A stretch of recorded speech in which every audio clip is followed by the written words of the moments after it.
When Benjamin Franklin exited the Constitutional Convention, he was asked by a woman, "Sir, what have you given us?" His immediate response was, "A republic, ma'am, if you can keep it." Yet most Americans today have been persuaded that our nation's governmental system is a democracy and not a republic. The difference between these two is essential in understanding Americanism and the American system. Before we discuss political systems, however, it's helpful to address the confusion that has been spread about the political spectrum.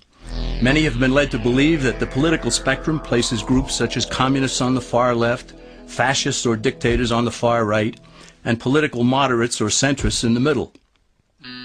However, a more accurate political spectrum will show government having zero power on the far right to having 100% power on the far left. At the extreme right, there is no government. The extreme left features total government under such labels as communism, socialism, Nazism, fascism, princes, potentates, dictators, kings, any form of total government. Those who claim that Nazis and fascists are right-wing never define their terms. This amounts to spreading confusion. Toward the middle of the political spectrum can be found the type of government limited to its proper role of protecting the rights of the people. That's where the Constitution of the United States is. Those who advocate such a form of government are really constitutional moderates. So let's analyze the basic forms of government.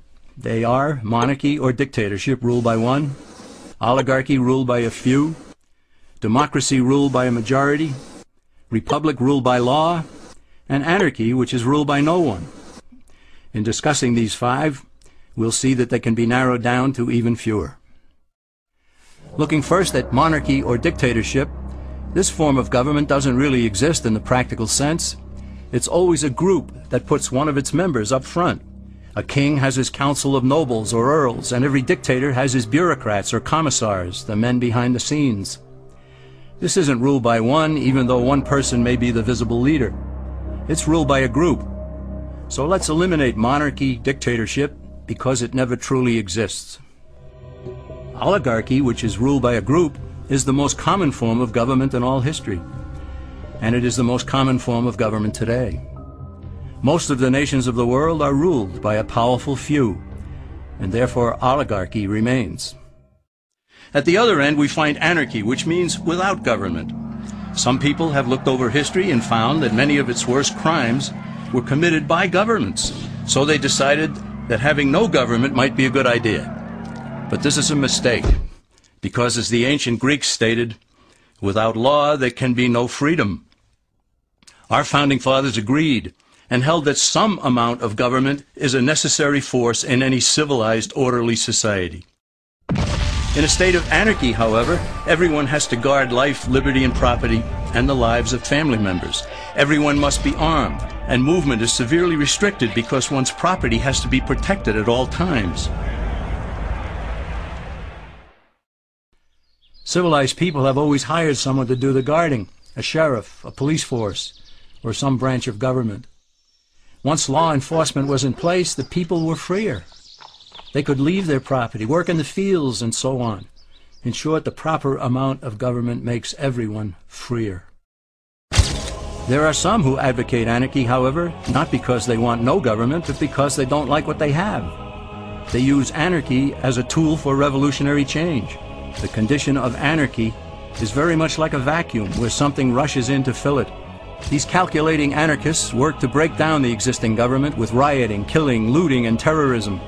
Tragically, the people living in such chaos often go to those best able to put an end to it and beg them to take over and restore order. And who is best able to put an end to the chaos? The very people who started it. The anarchists who created the problem then create a government run by them, an oligarchy, where they have total power. This is exactly what happened in Russia that led to Lenin taking total power, and in Germany where Hitler's brown shirts created the chaos that brought him to power. But anarchy isn't a stable form of government. It's a quick transition from something that exists to something desired by the power-hungry. It's a temporary condition, and because it isn't permanent, we eliminate it as well. The word democracy comes from two Greek words, demos, meaning people, and kratein, meaning to rule. Democracy, therefore, means the rule of the people, majority rule. This, of course, sounds good, but suppose the majority decides to take away one's home, or business, or children. Obviously, there has to be a limit. The flaw in democracy is that the majority isn't restrained. If more than half the people can be persuaded to want something in a democracy, they rule. What about republic? Well, that comes from the Latin, res meaning thing, and publica meaning public. It means the public thing, the law. A true republic is one where the government is limited by law, leaving the people alone. America's founders had a clean slate to write on. They could have set up an oligarchy. In fact, there were some who wanted George Washington to be their king. But the founding fathers knew history, and they chose to give us the rule of law in a republic, not the rule of a majority in a democracy. Why? Let's demonstrate the difference in the setting of the Old West. Consider a lynch mob in a democracy. 35 horseback riders chase one lone gunman. They catch him, and they vote 35 to 1 to hang him. Democracy has triumphed, and there's one less gunman to contend with. Now consider the same scenario in a republic. The 35 horseback riders catch the gunman and vote 35 to 1 to hang him, but the sheriff arrives, and he says, "You can't kill him. He's got his right to a fair trial." So they take the gunman back to town.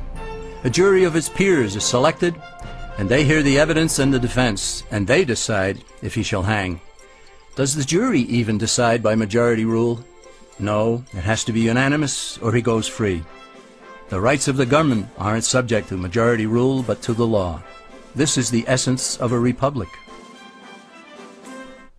Many Americans would be surprised to learn that the word democracy does not appear in the Declaration of Independence or the U.S. Constitution, nor does it appear in any of the constitutions of the 50 states. The founders did everything they could to keep us from having a democracy. James Madison, rightly known as the father of the Constitution, wrote in essay number 10 of the Federalist Papers, "Democracies have ever been spectacles of turbulence and contention, have ever been found incompatible with personal security or the rights of property, and have in general been as short in their lives as they have been violent in their deaths." Alexander Hamilton agreed, and he stated, "We are a republican government. Real liberty is never found in despotism or in the extremes of democracy." Samuel Adams, a signer of the Declaration of Independence, stated, "Democracy never lasts long. It soon wastes, exhausts, and murders itself." The founders had good reason to look upon democracy with contempt, because they knew that the democracies in the early Greek city-states produced some of the wildest excesses of government imaginable. In every case, they ended up with mob rule, then anarchy, and finally tyranny under an oligarchy. During that period in Greece, there was a man named Solon, who urged creation of a fixed body of law not subject to majority whims. But where the Greeks never adopted Solon's wise counsel, the Romans did. Based on what they knew of Solon's laws, they created the 12 tables of the Roman law, and in effect built a republic that limited government power and left the people alone.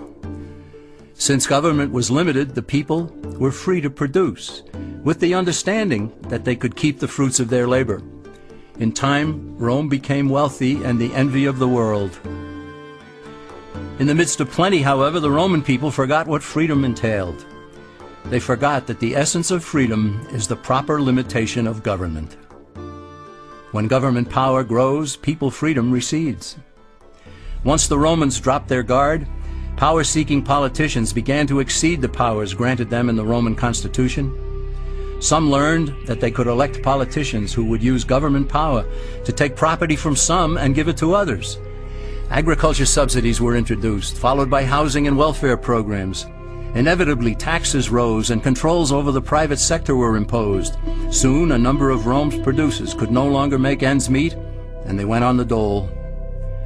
Productivity declined, shortages developed, and mobs began roaming the streets, demanding bread and circuses from the government. Many were induced to trade freedom for security. Eventually, the whole system came crashing down. They went from a republic to a democracy, and ended up with an oligarchy under a progression of the Caesars.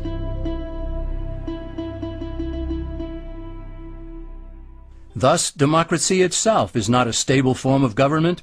Instead, it is the gradual transition from limited government to the unlimited rule of an oligarchy. Knowing this, we as Americans are ultimately left with only two choices. We can keep our republic, as Franklin put it, or we will inevitably end up with an oligarchy, a tyranny of the elite.